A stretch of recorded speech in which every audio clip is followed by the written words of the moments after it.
Carving your snowboard is literally the gateway to take your snowboarding from a beginner rider all the way to an intermediate and even become an expert rider. Later in this video, I'll break down how I learned how to carve a snowboard, and you can definitely learn from that. But first, let's talk about what the heck is a carve. Now, a carve is the most pivotal skill that you're gonna need whether you wanna go fast, you wanna ride the park, or you wanna just look more awesome. Having the ability to carve is critical. But the nerdy definition for the carve is going to be your nose of the board sets the pathway, but the tail of the snowboard will follow the exact same path. This means that you're going to leave behind a pencil-thin line as you're seeing in the video now. This is a definitive carved turn. Now, most people think that they're carving, but they may be actually doing a skidded turn, and it looks like this. Now, notice that the path that is left behind is quite wide, therefore the nose and tail are actually not following the same line. Later in the video, I will break down some more advanced techniques, so if you're a beginner, you can totally come back to this video and watch that part.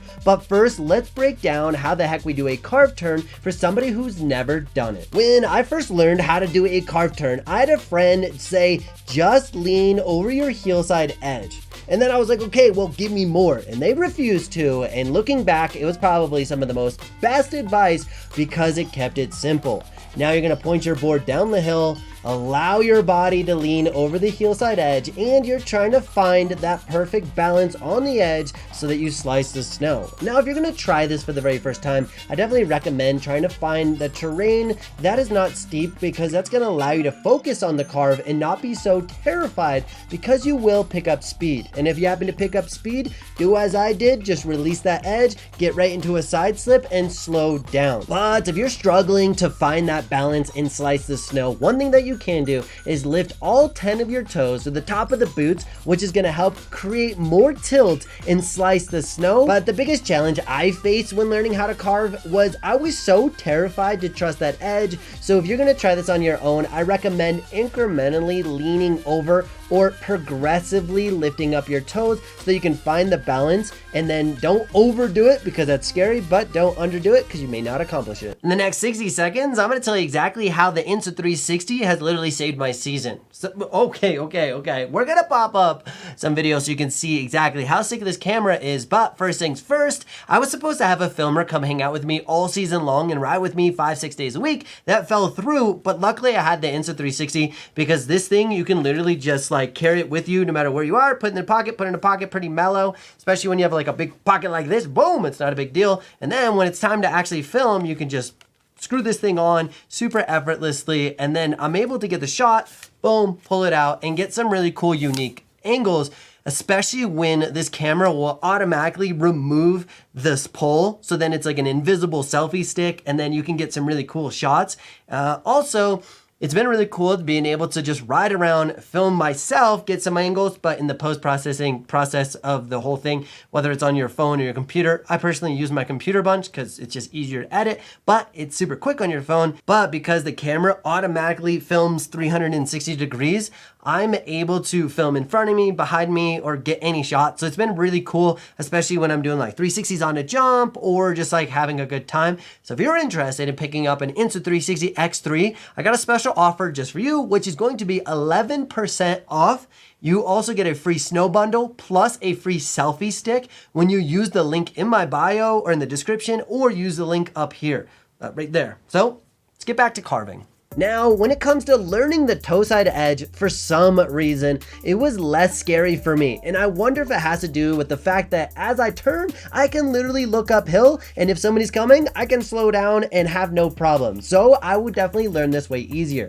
Now, I recommend doing a gentle turn like we did previously, but the biggest difference is I'm gonna have my shins press against the front of my boots equally, my hips press forward a little bit, and my spine upright. Notice how comfortable I look, and all I am doing is leaning over just a little bit. As I lean over, I can find that balance point where I'm slicing the snow. I pick up a little bit of speed, and then I can go to my heelside edge or do a toeside turn, whatever's more intuitive to you, and then I can just slow down. The next level of progression and getting you one step closer to becoming an intermediate carver is you have to be able to link your toe side and heel side turn without doing a skid in between. For me, I struggled with this significantly because every time I wanted to turn, I would try to skid in between because I was simply scared. Then the breakthrough that actually got me to link my turns was simply trusting the turns. It is as simple as that. Just lean from one turn, allow your board to go flat, and then go into the next one. Looking back, I feel so dumb, but it was literally that simple. Once you're truly able to link your heel side and toe side and have that definitive line in the snow, it is time to step it up and have way more fun. And to me, way more fun means being a more dynamic rider. This simply means that I'm able to make quicker turns, get lower to the ground, or even go from edge to edge even faster. Now, the breakthrough that I had is if I can get my belly button to be lower and I can lean into the turn a lot more, the board's gonna tilt, I'm gonna get a sharper turn, and it's going to be a lot more fun. But if I lean too much, obviously that's not good. And one thing I'd love to challenge you with is on your toe side turn, notice that I'm able to get so low and get such a good turn that my back hand can literally touch the ground, not because I'm falling over, but because I'm so close to the ground that I can add a little style to my carve. Because I want to see you become as awesome as possible at carving, I have 3 absolutely amazing and game-changing challenges for you to try the next time you go snowboarding. The very first thing is try to do a heel side turn, and then you're going to take your back hand and grab it between your knees and between the binding. This is a fun test to know if you're in a good body position, if you have the dynamic range to get low, and are you composed enough and trust your carving to actually grab your snowboard. And if you do this, tag me on Instagram or TikTok because I want to see you crushing it. Challenge number 2 is going to test your ability to remain balanced while making quick edge changes, but you will notice that I'm still staying in a definitive carve both on my heel side and toe side turn. Now, the biggest thing that you want to do on your toe side turn is press both shins against the front of your boot equally to get that carve. On your heel side edge, lift all of your toes to the top of the boot, allowing you to create tilt. And with both the heel side and toe side turn, you're gonna notice that we're using the lower extremity to create tilt in our board, allowing us to carve. You notice that the rest of the body isn't inclinating or leaning over to do the turn, but rather allowing the board and lower body to make that turn underneath us. Once you're able to do this drill successfully, you're gonna notice how much more of a dynamic rider you are and how many more options / more fun that you will have. The next challenge that I got on this list is gonna be more geared towards the advanced rider, but if you're a beginner or intermediate, definitely something to strive for. Now, our goal is to be able to take off on a definitive edge, jump, and then land back on the new definitive edge. This drill is traditionally called an airplane turn or edge hops, and definitely one of my favorites, especially if you want to get better at the park or just be way more awesome at snowboarding. Now let's break down the heel side edge first. We want to make sure that we're exaggerating our jump on our heel side edge because this one is traditionally harder.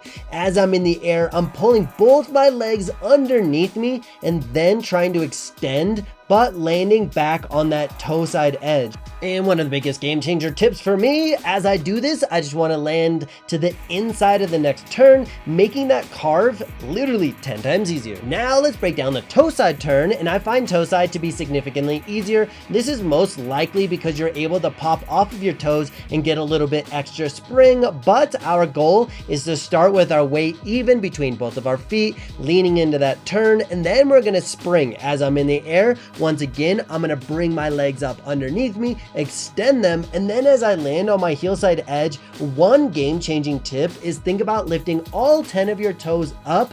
This is gonna create more tilt and make landing on that heel side edge literally 10 times easier. As a bonus tip, I wanna see you link your heel side and toe side hop turns as quick as possible. You're gonna notice that I pop, get ready, and I'm in a spring loaded position, and then I'm gonna pop the next one. I definitely could do a better job of pulling my legs up, but I don't want to waste time because I was trying to jump from one edge to the other. Again, if you're going to try this, definitely let me know and tag me on Instagram because I want to see you killing it.